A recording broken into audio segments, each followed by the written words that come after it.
Today on Happy Gaming House, we're starting off our series on Sega with their first home console, the Master System. Common mistake, actually this mysterious beast called the SG-1000. And yes, as we alluded in our prior episode announcing our 2024 full tilt into Sega land, the history of the company, matches with Nintendo or Sony or Microsoft, predates its entry into gaming hardware. An abbreviated minute here before we move on. See, Sega actually dates back to the 1950s. In fact, 1954 Diamond Star slot machine was the first time Sega was used. Now, Sega stands for Service Games, and Service Games is in service of US military bases, first in Hawaii. So they were supplying pinball, slot machines, and other early arcade coin-op amusements before we had electronic video games to military bases, and eventually they ran into some legal problems and had to get into Japan. And once they got into Japan, they started expanding into the hardware space, into electromechanical games like Periscope, which was a big hit for them, sort of taken off Namco, and pioneered the 25-cent arcade game. And from electromechanical games, it was a short step into video games, and Sega would go on to become a huge player in the arcade game space right up until the 80s, when it starts to enter the home console market, which brings us to the SG-1000 or Sega Mark I. Like Nintendo, Sega had seen success porting its arcade hits to Atari and Intellivision, Commodore 64, and the ColecoVision. Sega was no stranger to hardware, and something like the ColecoVision was mostly off-the-shelf parts, so why not make your own system? And in July 15th, 1983, both released their first home consoles, the SG-1000 in the case of Sega and Famicom in the case of Nintendo. Yet the SG-1000's design philosophy was stuck in the past. It was closer to its 4-bit brethren of the late 70s. 16 on-screen colors was hardly vibrant, and the lack of hardware scrolling seriously hampered the new types of games emerging with much bigger worlds. SG-1000's paddle controllers were a holdover from the days of Pong, whereas Famicom's D-pad was a revelation. Even the cartridges were bulky, unappealing. The mistake was obvious. Sales faltered, and the SG-1000 barely left Japan, apart from scattered places like Australia and New Zealand. The course correction came in stages. Firstly, a Mark II revision was rushed to market with the same specs, but ditching the paddle controllers, but strangely no pause button on the redesigned controller, while adding built-in support for Sega cards. These guys here. They could only store up to 32 KB of data, but were cheaper, and also you could rewrite them with new games at retailers for a song. To play to the home computer crowd, the SC-3000 was released with a keyboard and basic programming support, with an extra add-on rounding this out with floppy drive, printer port, and extra memory. It was expensive and underperformed compared to the MSX computers taking off in Japan at the time, so this too was mostly a flop, though it managed enough of a foothold in Australia and New Zealand for region-exclusive third-party peripherals such as a speech synthesis unit and a light pen. And John Sands Electronics put out an extra 12 unlicensed games and 19 unlicensed programs.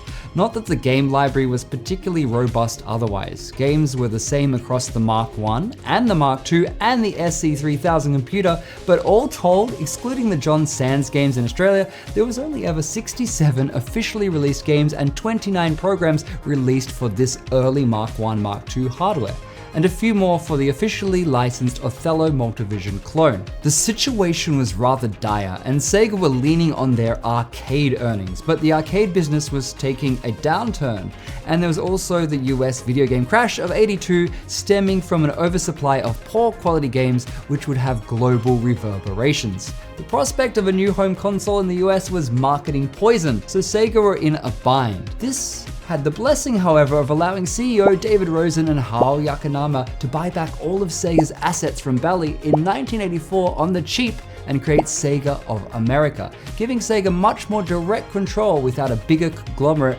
watching overhead. The answer would be this: the Master System, or Mark III. The original version of this hit Japan in 1985. Almost 3 years after the Famicom, Sega needed a true 8-bit console, and the Mark III would up the ante to compete with or outperform the Famicom on every level. But too little too late, as they say, as in Japan at least the momentum was lost. The Mark III would be reborn to the world as the Master System, much as the Famicom became the Nintendo Entertainment System to lessen the stigma of video games. It would then return to Japan in its final form in 1987. For this era, 10-1 is downplaying the ratio of sales. If this were a fight, it was a bloodbath. So many write off this whole family of early Sega home consoles as failures, the sacrificial cutting of teeth of an inexperienced player learning from the bruising school of hard knocks. But the global picture sells a more nuanced story, one that goes to the heart of how we quantify success and think of video games and the world. It reminds us how much we miss in fixating on the US and Japan and ignoring the complex global networks and entanglements. The Mark III/Master System improved on its antecedents in several ways. An FM sound chip unit add-on for the Mark III offered up rich sonics to rival those of the Famicom Disk System. It would be built into Japanese Master Systems, but not other models. Those can be replicated by an EverDrive for the games that support it. The Master System, or SMS, has a higher resolution and supports twice the on-screen colors, 32, and sprites, 64, as well as sporting several times more RAM and higher clock speed for its C-Log Z80A processor. Most importantly is better hardware support for vertical and horizontal scrolling, allowing for larger maps, more enemies, and more complex experiences overall.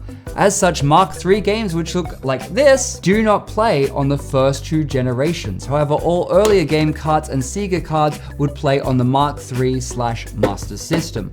Although the budget Master System 2 hardware revision would remove the Sega card support. Sega sure loved changing their hardware a lot. So let's take some time out to play some actual Master System games. First up, Outrun by Yu Suzuki. It even inspired a genre of music, synthwave or outrun music. Very aesthetic game, a lot of fun. Was Sega's biggest arcade hit of the 80s and would inspire a bunch of other racing games going forward and kind of single-handedly, well, contribute to a flagging arcade market. See, because you get to choose your own, this is peak vibe, you get to choose which soundtrack you want. So this was developed by Sega AM2, Yu Suzuki, the famous Sega creator. Had one of those really cool motion arcade cabinets. I feel this game is more just about, you know, cruising and the vibe. There was a bunch of versions of this for the Master System. I think there's even a 3D version you could use with the 3D glasses.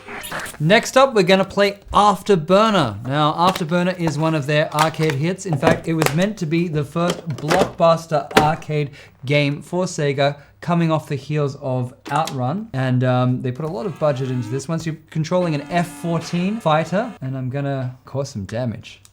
Whoa, wow, this is, wow. This is also one of those motion cabinet games, so you're jerking around in the cabinet. You can really see, this is on the Sega X hardware, so by this time, I think you're already past when they're working on the Mega Drive, so this hardware is already much more powerful than what you would get on the Mega Drive, and this game's on the Master System. It still looks good. And last up, we have Ninja Gaiden, but that's not the Ninja Gaiden you think. This is not the arcade version, nor is it the NES versions. This is its own version, and it was never released outside of Europe and Australia, basically, because the Master System was doing so poorly in the US and Japan, they didn't even bother to release it. So right here, your little ninja guy is, you can see his scarf there is billowing. Beautiful sprite work. You've got your very, very responsive controls. You've got your shurikens. Hang upside down. Let's chop this guy. Of course, you can do things while in midair. So it's very, like the beat 'em ups, I usually don't like that they're restricted to like just the ground level. So these sort of games where there's more jumping and platforming action, I find to be more exciting action games. And you've got the wall jump here. That's a cool feature. I don't think the NES game has something different. It's not. One thing is the game library. See, the game library is our first clue to the deeper story. In Japan and the US, the SMS only had about 1/10 of the games of the NES, around 150 compared to 1,300. But estimates put the total of Sega Master System games at 318. Only 20 exclusive Japan, and only 4 were exclusive to North America. And if we tell video game history like this, and all we care about is US and Japan, then that's the end of our story. But fully 158 games were only released in Europe, the UK, New Zealand, and Australia, and 22 games were exclusive to Brazil. Stop to think about it. There were more Brazilian exclusive SMS games than Japanese ones. And as we have covered here on Happy Gaming House in our top 10 Chinese MD games, by the 16-bit era, there would be countless developers putting out impressive unlicensed titles in China, many of which have been localized and commercially released in the US or online in recent years. The SMS doesn't pass if we adhere to the traditional rubric. Here's how Sega clawed back some dignity from its thrashing at the hands of Nintendo. It was later found Nintendo was using illegal monopolistic practices to coerce third-party developers into platform-exclusive deals, leaving Sega to fend for itself with arcade ports of its titles or first-party games. This is a big reason for the SMS's poor software library, exceptions like Phantasy Star and Wonder Boy notwithstanding. It's a vicious cycle. Without quality games, a system withers on the vine. The SMS was already late. After the missed opportunity that was the SG-1000, Sega had been caught with their pants down. It took 3 years to play catch up just on the hardware front. Its home computer was outflanked by the MSX in Japan, and the video game crash had scuppered hopes of a US victory. Yet here too was a missed opportunity. Nintendo wisely rebranded as an entertainment system and packed in Rob the Robot and a light gun to make it seem more like a toy. Sega ultimately copied this playbook with the Master System rename and even ripped off the light gun idea. But again, too little, too late, and imitation is only going to get you so far. Nintendo was now synonymous with gaming, and Sega slipped up further by letting Tonka handle US marketing and distribution, who did a poor job of promoting the system. Yet herein crept new opportunities. Nintendo had their hands full and weren't so concerned with gaining traction in the rest of the world. Sega could get in first this time and do it right. And that's what they did. They did their market research and undercut Nintendo in the UK, which was more used to cheap computing in the form of Sinclair and the Amiga, and thus were vulnerable to the wonders of loading time-free cartridges. With only a few companies like Parker Brothers in the US, Sega were able to sign on a slew of European developers for some of the best games on the SMS, Codemasters, Activision, Acclaim, Virgin, Imageworks, and more. They licensed to Tectoy in Brazil. Now in Brazil, they had a whole thing lasting decades into the late 90s. I think in Tectoy, it was 8 million units. So fully more than half or 2/3 of SMS sales in total are from Brazil. They would pack in a lot of games. They would get games and release ports of Mega Drive games for the 16-bit for an 8-bit version, and develop a bunch of Brazilian franchises. The story of the Master System and Brazil really deserves its own episode. And yeah, it's a big reason why the Master System became as successful as it did and wasn't a total failure. They were also here in the Chinese market from the start. Hong Kong's WKK or Wang Enterprises handled Hong Kong for the SMS as early as 1988, and in the Taiwan market, a company called Jialin Xing was officially licensed for a range of ALOS or ALOS Sega products, branded systems with their own custom casing. There would be an ALOS Generation 1 corresponding to the SG-1000, a Generation 2 corresponding to the Mark II, Generation 3 corresponding to the Mark III, and a Generation 4 corresponding to the final Sega Master System or SMS. The SMS even made it into the mainland to some degree through Hiroshima Trading Co. Owing to its strong hardware and savvy marketing in Brazil and Europe particularly, the SMS would long outlive the 8-bit era and even well into the 16-bit era and beyond. right into the late 90s. A focus on budget gaming with the Master System 2 budget version, built-in Alex the Kid game, ports and games coming from unexpected regions like the Brazil exclusive 8-bit port of Street Fighter 2. Check it out, it's amazing. They managed to make an 8-bit version of that. Kept the system going long past where most would expect. Clones and versions with packing games also added to the SMS's long-standing influence and reach, making it anything but the total failure it is often portrayed to be. In summary, this is the beginning of Sega's forays into home hardware, and it actually took them a lot more tries than many people knew. And this would continue into the 16-bit era as well with the Genesis, which would become Sega's high point in terms of hardware. And you can write it off as them just practicing a lot of things, making a lot of mistakes, and hopefully learning some lessons. But I think there really is something interesting to be said about the Master System, and that's in what we've been talking about, in the way it really reveals the global nature of how the game market works. That it is very unique in the sense that we have such low sales, 1 million to 2 million units between Japan and the US, when you have total sales somewhere between estimated 11 and 13 million units. That is only 1/5 of the sales coming from Japan or the US.